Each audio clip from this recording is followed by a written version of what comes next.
बहुत बार ये प्रश्न भी आता है कि जीवन ऐसा है, जीवन शैली ऐसी है, हमारी दिनचर्या ऐसी है कि अष्टयाम सेवा में नहीं लग सकते। मैं फिर आपको कहूं, अष्टयाम किसी विधि या किसी क्रिया विशेष का नाम नहीं है, ये तो एक भावना है। मैं आपको एक बात आपसे पूछूं, आप मान लो किसी समय किसी परिस्थिति वशात कोई सेवा नहीं कर सकते, लेकिन उस सेवा की इच्छा तो की जा सकती है, वो तो कभी भी की जा सकती है। एक कहने वाला बड़ी अच्छी बात कहता है, वो कहता है कि गम हो तो मैं फरियाद तो कर सकता हूं, कोई गम हो तो मैं फरियाद तो कर सकता हूं, और वीराने को आबाद तो कर सकता हूं।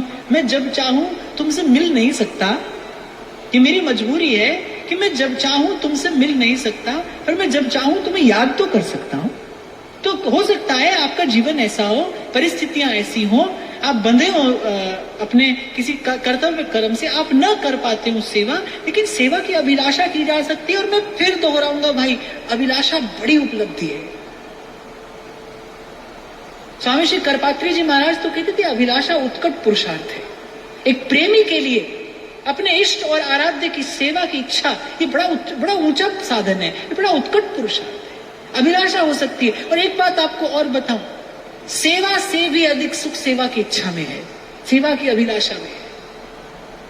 उसे पाने से अधिक सुख उसे पुकारने में है। तभी भोली सखी कहती है, ये मेरी रसना चात की रसघन तुम्हें टेरत रहे। और मेरे आचार्य का तो हार्द यही है, जब महाप्रभु कह रहे ना आशास्य दास्यम वृषभानुजाया, श्री राधा सुधा निधि का अगर आपने दर्शन किया हो तो कितनी बार महाप्रभु कह रहे ऐसा कब होगा, कदानु वृंदावन कुंज भी थी, कब ऐसा होगा, कब ऐसी घड़ी आएगी जब मैं अपने हाथों से आपका श्रृंगार करूंगी, कब ऐसी घड़ी आएगी जब आपके चरणों में अलग तक रचना करूंगी, कब ऐसी घड़ी आएगी जब आप थकी होंगी, आप परिश्रमित होंगी और मैं आपको ब्यार डुलाऊंगी, कब ऐसा होगा, कब वैसा होगा। पूरी राधा सुधा निधि में जो महाप्रभु का हार्द है, रसिक संत कहते 84 महाप्रभु के नेत्र हैं, नयन हैं, और राधा सुधा निधि महाप्रभु का हार्द हृदय है। महाप्रभु के हृदय में है क्या?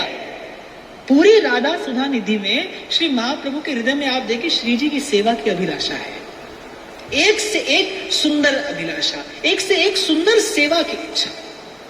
तो आपको आरंभ करना है, जो सेवा आपने देखी, आपने सुनी, फिर आपको आगे बढ़ना है। आपके मन में, आपके हृदय में, भले आप ना कर पाए, मैं स्पष्ट करूंगा आपको, भले आप न कर पाए, लेकिन एक से एक सुंदर सेवा की अभिलाषा, इससे मन को अनुरंजित किया जा सकता है। और मुझे लगता है यही एक रसिक हृदय का सुख है। अरे आज तो फिर बड़ी सुविधा हो गई, आपके मेरे पास बड़ा साधन हो गया, बड़ी संपन्नता हो गई।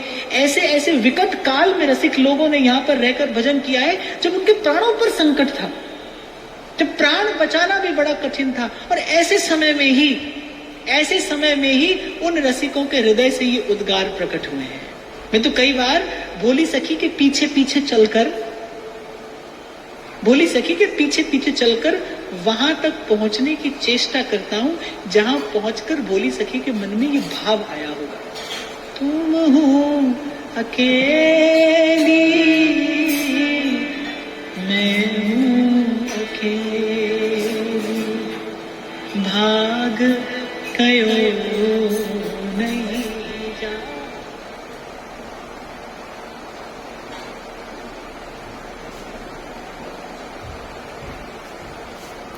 से लेकर निकुंज के अंतरंगतम भाव तक श्री चाचा जी ने यह कृपा प्रसाद हम सबको दिया।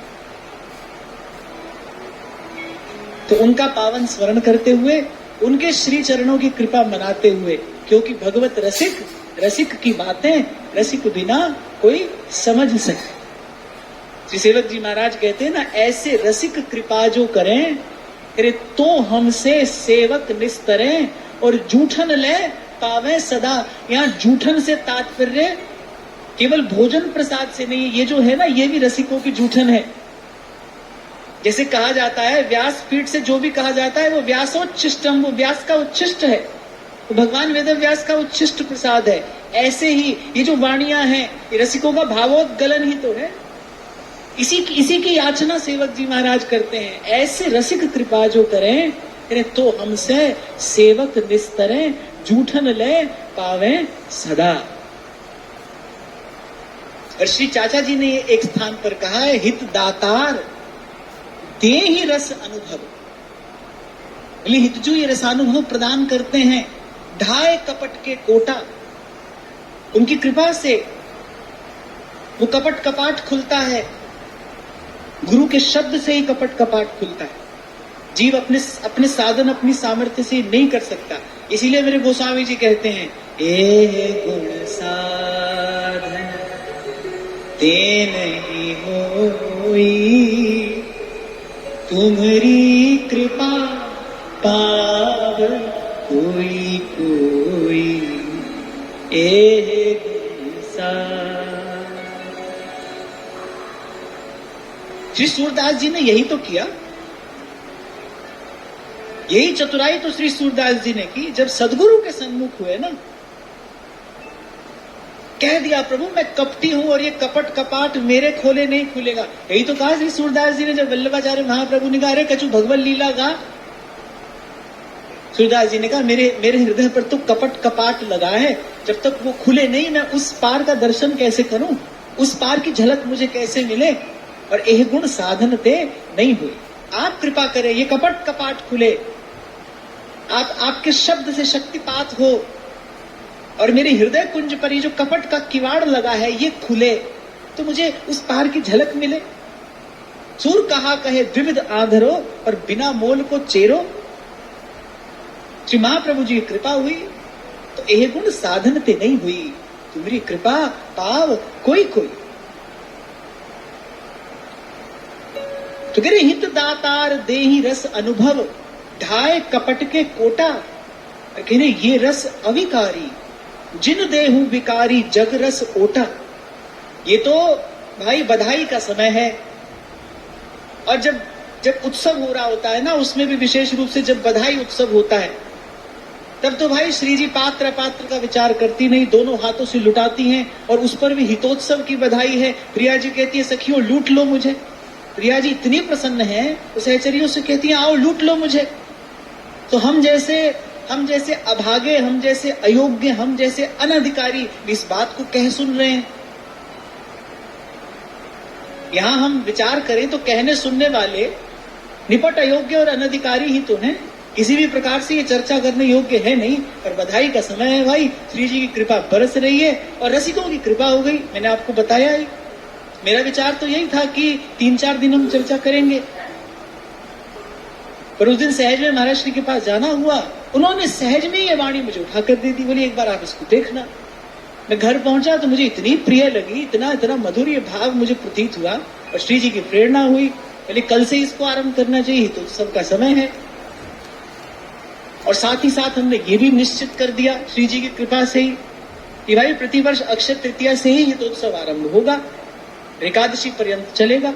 आचार्य का उत्सव है, इसी भाव से होना भी चाहिए। पर ये रस अविकारी, अरे जिन देहु विकारी, अरे विकारी को ना दीजिए। जग रस ओटा, अरे इसको अभी संसार से सुख की इच्छा है, बोले उससे ये चर्चा ना करे। प्रिय प्यारी को प्रेम रस सकहीं तो मन में राख। जब हम ये बात करते हैं, आपने तो अनुभव कर ही लिया होगा विगत कुछ वर्षों से, मैं कभी श्री जी की चर्चा नहीं करता। ऐसे किंचित संकेत हो जाए किसी प्रसंग में तो बात और है। श्री जी का नाम है गान करने के लिए, नाम है रटने गाने ध्याने के लिए, सो हम करते हैं, उनके स्वरूप की चर्चा नहीं। रसिकों ने कहा है सकहीं तो मन में राख, ये प्यारी को प्रेम रस सकहीं तो मन में राख। कितना महला कुचैला हमारा चित्त है, और कहा वो आगम निगम अगोचर राधे। व्यास जी कहते कि आगम निगम अगोचर राधे, चरण सरोज व्यास अवतंस, नमो नमो जय श्री हरिवंश। रसिक अनन्य वेणु कुलमंडन, लीला मान सरोवर हंस। वो मोती तो केवल हंस ही चुक सकता है। हमारा मन तो काग के जैसा है, तो जीवन घात कर रहे हैं, काम योग्य है किसी भी प्रकार से ये सब कहने सुनने के, पर धाम की कृपा है, बधाई का समय है, करुणामयी की कृपा बरस रही है। और एक किशोरी कृपा थे, जो कछु होए सो होए। और वैसे भी इस विषय में क्या कहा जाएगा, इसलिए ध्रुवदास जी कहते हैं सनेह में गोष्ठी कहा। अरे इतनी समझ तो व्यवहार में किसी की आसक्ति में पड़े मनुष्य को ही आ जाती है। वही कहता है, कौन कहता है मोहब्बत की जुबां होती है, कौन कहता है मोहब्बत की जुबां होती है, ये वो हकीकत है जो निगाहों से बयां होती। ध्रुवदास जी कह रहे, अरे तहां बोली वो भाररी, बोली वो भाररी। आप देखो, आपको समग्र वाणी साहित्य में रूप रस का गान मिलेगा, केली रस का गान मिलेगा, लेकिन आपको कहीं भी प्रियालाल की किंवा